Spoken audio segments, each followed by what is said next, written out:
Bonjour, un tutoriel pour apprendre à analyser un compte de résultat. Donc je pars d'une application, d'un support que je vous ai remis initialement, l'application 1, étudier la rentabilité de l'unité commerciale. Vous trouverez cette application en page 13. L'objectif c'est de vous la commenter. Donc on peut faire l'exercice ensemble si vous le souhaitez.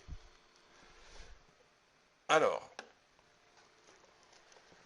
donc l'objectif, c'est d'analyser le compte de résultat. Lorsque je regarde déjà mon compte de résultat, je vais déjà vérifier si mon activité est bénéficiaire ou déficitaire. Je regarde donc en bas du tableau et je m'aperçois que le solde est créditeur. On me parle de bénéfice. Donc ça veut dire que l'activité de l'entreprise a généré un résultat de 412 860 euros. C'est-à-dire que les produits, le total des produits a été supérieur au total des charges. D'ailleurs, dans la colonne perte, j'ai rien du tout. Donc on est bien sur une activité bénéficiaire. Ça, c'est la première chose, au global. Quand on analyse le compte de résultat, on est amené à calculer trois soldes. Le résultat d'exploitation, qui sera la différence entre les produits d'exploitation et le total des charges d'exploitation. Le résultat financier, qui sera la différence entre les produits financiers et les charges financières. Et le résultat exceptionnel, différence entre les produits exceptionnels et les charges exceptionnelles. En enlevant les éléments qui sont ici, la participation des salariés et l'impôt sur les bénéfices, j'obtiendrai mon bénéfice. Alors, comment est-ce qu'on procède? Il va vous falloir créer ce petit tableau. Vous pouvez utiliser soit ce petit tableau, ces différents petits tableaux que vous avez ici, ou alors directement écrire ligne par ligne, résultat par résultat. Alors, concernant les charges d'exploitation, donc je vais chercher le total des charges d'exploitation qui se situe ici. 3 410 260. Donc je reporte les 3 410 260. Concernant les produits d'exploitation, ils sont ici. J'ai 4 128 600. Donc je vais les écrire ici. 4 128 600. Et en faisant la différence, j'obtiens un résultat d'exploitation de 718 340. Alors, il faut que cette activité-là soit bénéficiaire. C'est quand même intéressant parce que si on génère un résultat d'exploitation positif, on va pouvoir, théoriquement, rembourser nos emprunts. Le résultat d'exploitation, c'est quoi? C'est j'ai payé mes fournisseurs, j'ai payé mes salariés, j'ai payé l'État, et s'il me reste encore de l'argent, c'est plutôt bien parti. Le résultat d'exploitation correspond au cœur de l'activité de l'entreprise, qui représente à peu près 80% de son activité. 80, voire même plus. Ensuite, idem pour les charges financières. J'ai 140 000 ici, 480. Et en produits financiers, j'ai 85 000. Donc je vais reporter également mes charges financières. 140, on a dit.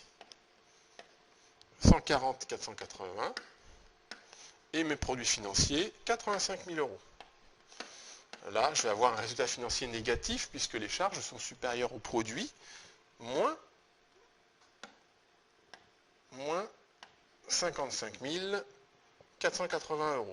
Bon, en règle générale, l'entreprise est endettée puisque les entreprises, généralement, ont besoin de financement, éprouvent un besoin de financement de par leur activité. Donc, on voit là déjà que le résultat d'exploitation couvre largement le résultat financier. De toute façon, on avait vu que le solde était bénéficiaire de 412 860 euros. Donc, c'est plutôt une activité qui est saine, au premier abord.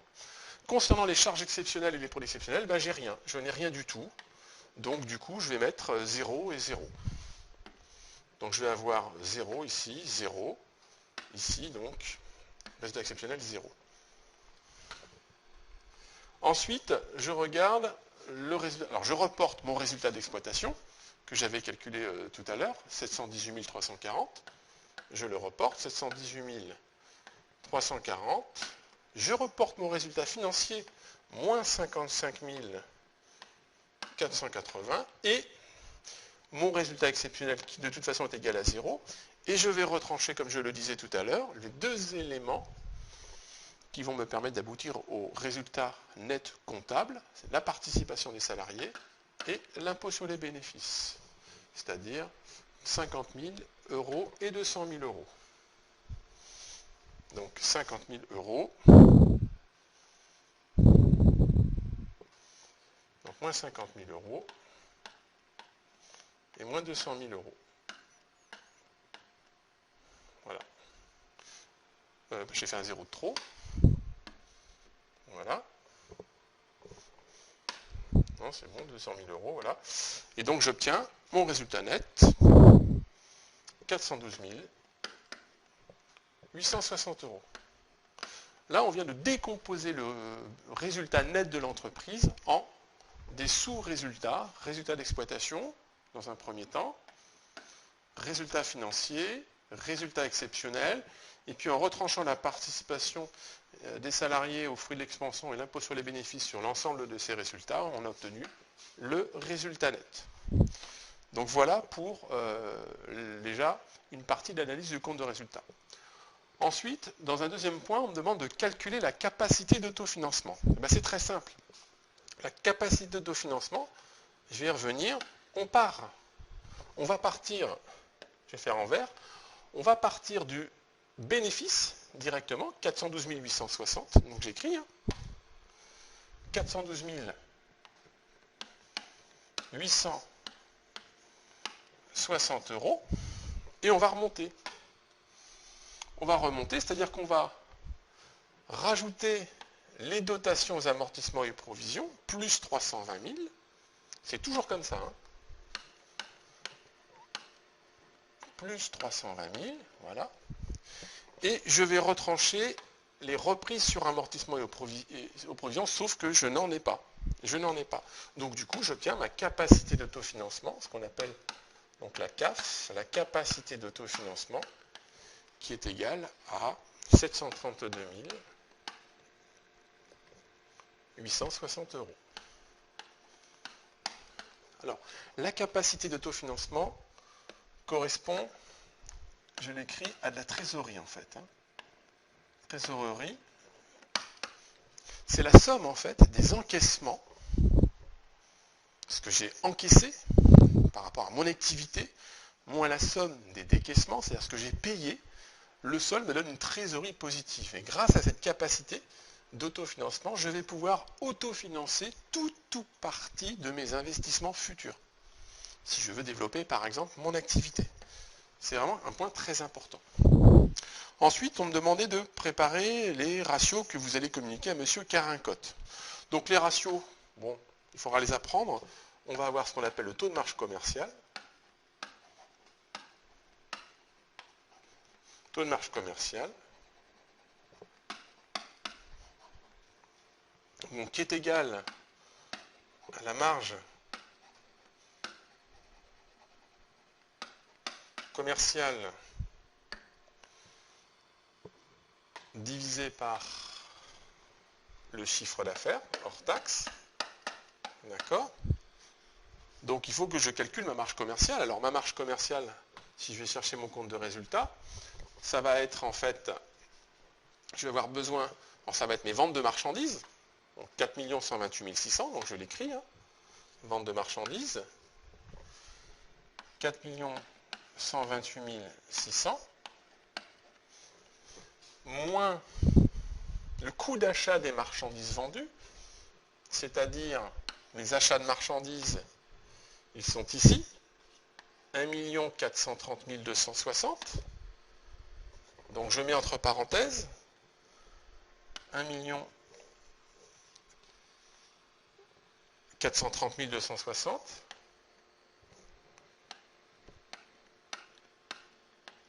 Voilà. Plus ou moins la variation de stock. Et là, la variation de stock, elle est négative. D'accord? Donc moins, du coup, moins 170 000. Voilà. Sur le chiffre d'affaires hors taxe. Le chiffre d'affaires hors taxe, c'est très simple.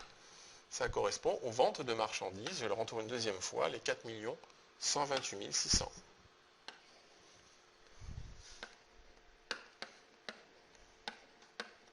Le tout multiplié évidemment par 100. Alors le numérateur me donne, pour finir, 2 868 340 divisé par 4 128 600 fois 100, soit un taux de marge commerciale de 69,47%. Donc voilà. Donc ça me donne le taux de marge commerciale. Déjà, on voit, ce qui nous permet de voir dans le temps si le taux de marge commerciale baisse ou reste identique. Donc on a dit 69,47%. Bon, ce qui serait intéressant, c'est aussi d'avoir le taux de marge commerciale de la branche d'activité d'entreprise pour voir si on se situe dans la moyenne. Soit on est au-dessus, soit on est en dessous. Si on est en dessous, c'est pas bon. Si on est au-dessus, c'est plutôt performant. Autre ratio qu'on peut calculer également, le ratio de profitabilité.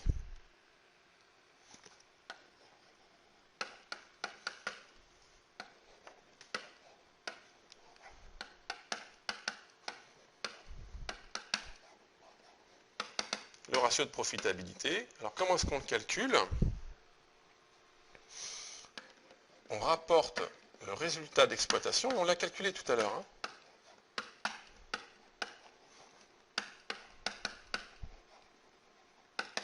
sur le chiffre d'affaires hors taxe, toujours pareil. Donc on va reprendre les 4 128 600 euros de tout à l'heure, multiplié par 100. Donc ce qui me donne en valeur numérique le résultat d'exploitation. Je vous rappelle qu'on l'a calculé tout à l'heure. On l'avait calculé ici.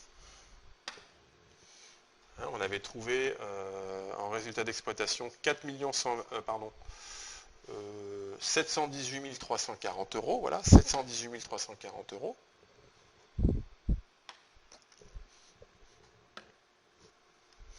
« 718 340 euros sur le chiffre d'affaires, les 4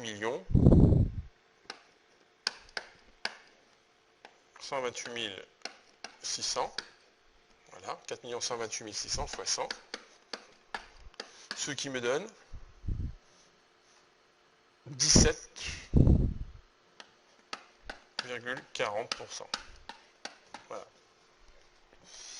Donc là, j'ai véritablement le taux de profitabilité, correspond bien à un indicateur, et je le note,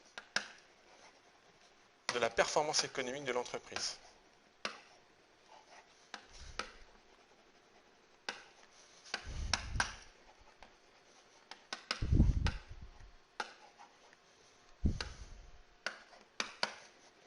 Indépendamment de sa politique financière et d'éléments exceptionnels. Donc, quand je fais 100 euros de vente, j'ai 17,4 euros de profit brut, en fait.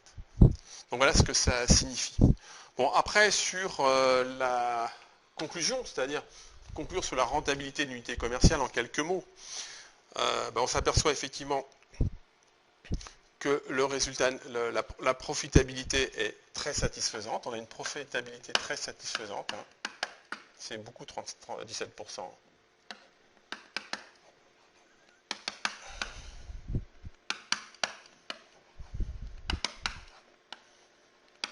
Profitabilité très satisfaisante, bien évidemment. Puisqu'on est à 17,40%, 17,4%.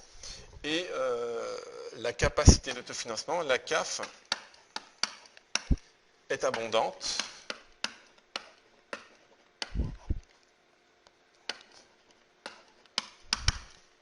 Ce qui permet à l'entreprise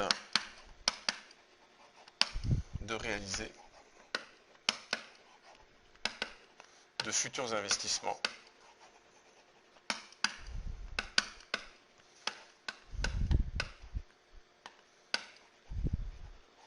En limitant son taux d'endettement.